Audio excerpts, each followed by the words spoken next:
And welcome back to channel. तो पिछले topic में हमने महाराणा राज सिंह के बारे में पढ़ा था और महाराणा राज सिंह की पहाड़ों में मृत्यु हो जाती है 1680 में।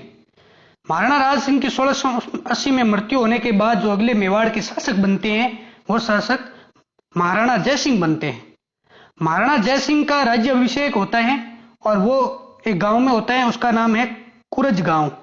और राज प्रशस्ति के अनुसार इनका राज्याभिषेक, जो राज प्रशस्ति है राजसमंद झील के पाल पर है, उस प्रशस्ति के अनुसार महाराणा जयसिंह का जो राज्याभिषेक है वो राज्याभिषेक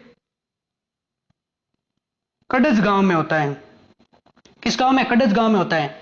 जब भी आपको एग्जाम में पूछ लिया जाए और इन दोनों नामों में से एक नाम आ जाए उस पर टिक कर दीजिएगा। ये दोनों नाम कभी एक साथ नहीं आएंगे। या फिर आपसे ये पूछ लिया जाए कि राज प्रशस्ति के अनुसार कौन कहां पर हुआ, तो उसके अनुसार आप उत्तर दे दीजिएगा। महाराणा जयसिंह का जन्म 5 दिसंबर 1653 में होता है।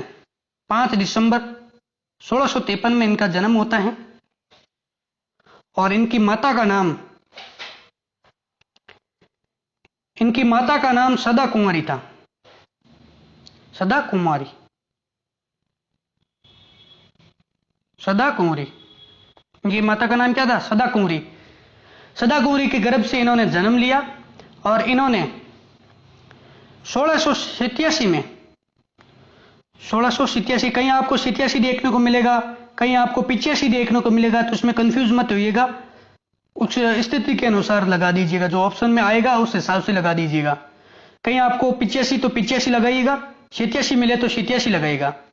1687 में, अब 87 मान के चल रहा हूं, 1687 में गोमती नदी, झामरी नदी, रूपा रेल एवं बगार नदी, इन नदियों के पानी को रोककर इन्होंने एक झील का निर्माण करवाया और एक ढेबर नाके पर, झील का जब पानी रोका गया तो एक ढेबर नाका था, ढेबर एक नाका बनाया गया। नाके से आप जानते ही होंगे नाका क्या होता है। जब पानी को रोका जाता है तो जो मेड़ बनाई जाती है उसे नाका कहते हैं। तो ढेबर नामक नाके पर इन्होंने संगमरमर से एक जयसमंद झील का निर्माण करवाया और यह झील 1691 में बनकर तैयार हो गई। ये पूरी तरह खुद गई थी, 1691 में बनकर तैयार हो गई। और इस झील की जो पाल थी, जो संगमरमर से बनाई गई, वो पाल 1730 को तैयार हो गई। 1730 की इसकी पाल तैयार हो जाती है और इसकी जो पाल है उसकी लंबाई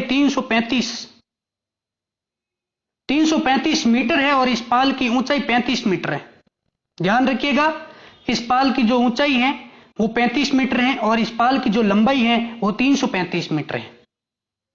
इस झील के निर्माण के समय, अब देखिएगा, इस झील के निर्माण के समय इस झील में 9 नदियां आकर मिलती थी। कितनी? 9 नदियां और 99 नाले, छोटे छोटे नाले आके मिलते थे। छोटे नाले पहाड़ों से आते और इस नदी मतलब इस झील में मिलती और 9 नदियां आकर इस झील में मिलती। यह झील उदयपुर शहर से, अगर आप उदयपुर जाएंगे तो उदयपुर शहर से 51 किलोमीटर की दूरी पर है उदयपुर शहर से। और सैलुंबर रोड, उदयपुर से सैलुंबर की तरफ रोड जाती है, उस रोड पर अरावली पर्वतमाला के बीच ये झील बनी हुई है। और वर्तमान में ये झील उदयपुर शहर के जल आपूर्ति के लिए सबसे बड़ा स्रोत है। जब भी आप उदयपुर जाएंगे तो इसी झील का पानी पिएंगे। यह झील वहां के जल आपूर्ति की सबसे बड़ा स्रोत है। अब देखिएगा, सुनिएगा, इस झील में, ये इस तरह से झील है और इस झील में 7 टापू बने हुए हैं। 7 टापू।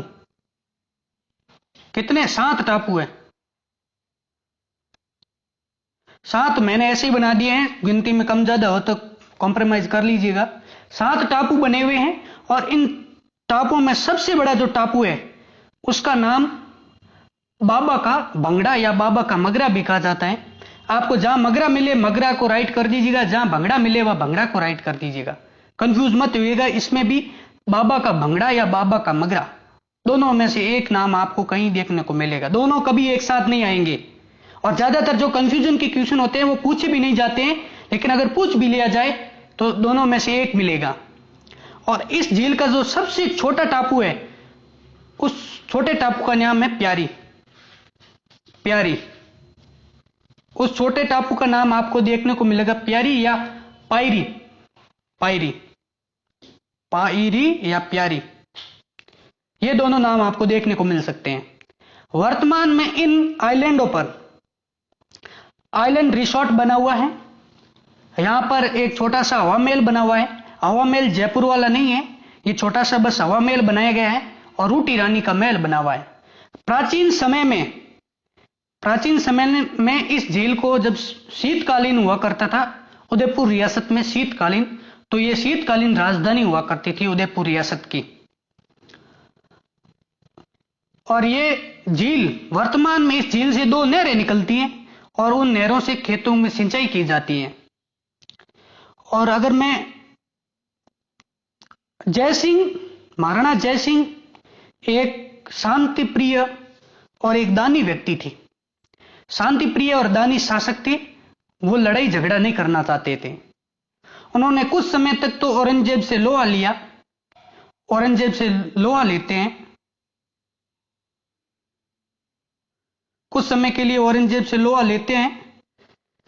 लेकिन इन्हीं के शासनकाल में, ध्यान से सुनिएगा, इन्हीं के शासनकाल में औरंगजेब के शहजादे अकबर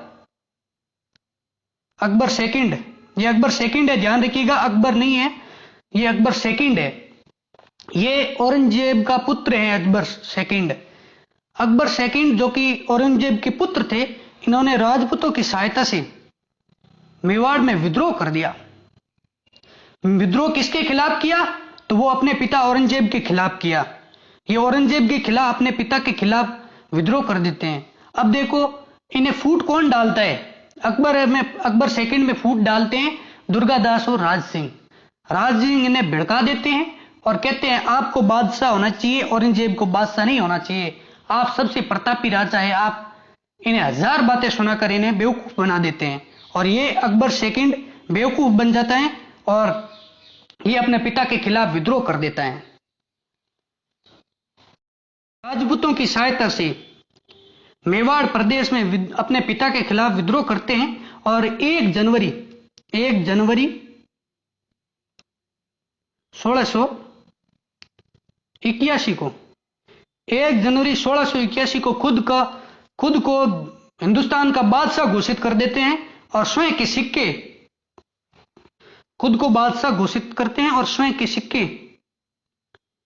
सिक्के चलाते हैं और खुतबा जारी करते हैं। खुतबा क्या होता है? तो खुतबा किसे कहते हैं? खुतबा कोई भी अगर राजा, शासक अपनी प्रशंसा में जारी करवाता है, आपने वो सुना ही होगा, पर कई मूवी में या फिर कई धारावाहिक में वो नगाड़ा पीटते हैं, सुनो सुनो सुनो। उसी तरह से इन्होंने अपना खुतबा जारी करवाया और खुतबा में होता है क्या है, लोगों को अच्छी बातें सुनाई जाती हैं जिससे कि लोग सत्ता को स्वीकार कर ले, उस शासक की सत्ता को स्वीकार कर ले। अच्छी अच्छी बातें लोगों में प्रचार की जाती हैं। आजकल चुनाव में नहीं होता है, उसी तरह प्रचार की जाती है। अच्छी अच्छी बातें उस शासक के बारे में प्रचार की जाती है जिससे वो सत्ता स्वीकार कर ले, सत्ता को मान ले कि यही हमारा सत्ता अधिकारी है। तो ये अकबर सेकंड क्या करता है, ये खुद के सिक्के जारी करता है और खुतबा जारी कर देता है। फिर ये अपनी सेना लेकर बादशाह को हराने के लिए अजमेर की ओर रवाना होता है और अजमेर पर आक्रमण करने जाता है। और इसी दौरान क्या करता है कि राणा यानी मेवाड़ी सेना की सहायता से ये मांडलगढ़ कहां पे है? भीलवाड़ा में है। और मांडलगढ़ दुर्ग पर जो मुस्लिम सैनिक थे, उन सैनिकों को मारकर वहां पे अधिकार कर लेता है। कौन करता है? अकबर सेकंड वहां पे अधिकार कर लेता है। अब दूसरी तरफ औरंगजेब अब दक्षिणी भारत में मराठा विद्रोह कर देते हैं और उन मराठों से लड़ने के लिए औरंगजेब को वहां जाना जरूरी था। अब मराठों के विद्रोह को दबाने के लिए औरंगजेब वहां जाता या मेवाड़ में अपनी सेना को बैठाए रखता, क्योंकि राज सिंह पहाड़ों में चले गए और मेवाड़ पर अधिकार किसका था? औरंगजेब का था। अब औरंगजेब को सेना की जरूरत थी। अब वो दक्षिणी भारत में मराठों को हराने जाए या यहां बैठा रहे। तो ये औरंगजेब क्या चाहता है कि महाराणाओं से संधि हो जाए, हम मेवाड़ इन्हें वापस लौटा दें। और जय सिंह भी क्या चाहते थे? जय सिंह चाहते थे कि मुझे मेवाड़ के उजाड़ होने से बचाना है, मेवाड़ में कोई क्षति ना हो पाए, इसलिए मैं भी संधि कर देता हूं। और इस तरह जय सिंह संधि के लिए राजी हो जाते हैं। इस तरह से 24 जून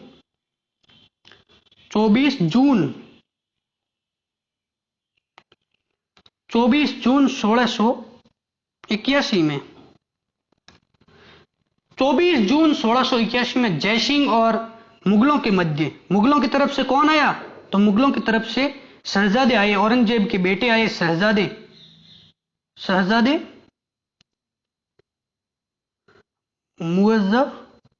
मुअज्जम शहजादे मुअज्जम आए और जयसिंह और इन्होंने राजसमंद झील की पाल पर बैठकर ये संधि की। वहां पर संधि करते हैं। पहले की संधि राज सिंह ने तोड़ दी थी, जो कि मुगल मेवाड़ की संधि थी, वो 1615 में होती है और वो तोड़ दी जाती है और ये संधि पुनः करते हैं। अब ये संधि राजसमंद झील की पाल पर बैठ के करते हैं और इस संधि की जो शर्तें थी, इसमें पहली शर्त यह थी कि मेवाड़ के महाराणाओं को जजिया कर क्या होता है? गैर मुस्लिमों से लिया जाने वाला कर, मुसलमानों से नहीं, गैर मुस्लिमों से लिया जाने वाला कर जजिया कर होता है। तो इसका राज सिंह ने विरोध किया था, कहा था कि मैं जजिया कर नहीं दूंगा, और राज सिंह और औरंगजेब के मध्य मतभेद का यह कारण था। लेकिन जय सिंह जब ये संधि करते हैं तो इस संधि में पहली शर्त रखी जाती है कि मेवाड़ के महाराणा जजिया कर के बदले में हमें पुर, मांडल और बदनौर की परगने हमें देगी। परगने क्या होता है कि एक विशेष स्थान होता है, या आप गांव कह सकते हैं, उन गांव हमें देगी। और इस संधि की जो दूसरी शर्त थी, वो दूसरी शर्त यह थी कि मेवाड़ के महाराणा मारवाड़ के राठौड़ की मदद नहीं करेंगे। जिस तरह से राज सिंह ने अजीत सिंह और दुर्गादास की मदद की थी, उस तरह से अब मारवाड़ की मदद नहीं करेंगे मेवाड़ के महाराणा। और इस तरह जब इन दोनों के मध्य संधि की शर्तें सहमत हो जाती हैं तो औरंगजेब यहां से अपनी सेना को हटा लेते हैं। और हटाने के बाद ये क्या करते हैं? जो औरंगजेब के शहजादे थे, यानी पुत्र थे मुअज्जम, वो मुअज्जम परगने इन्हें वापस लौटा देते हैं। किन्हें?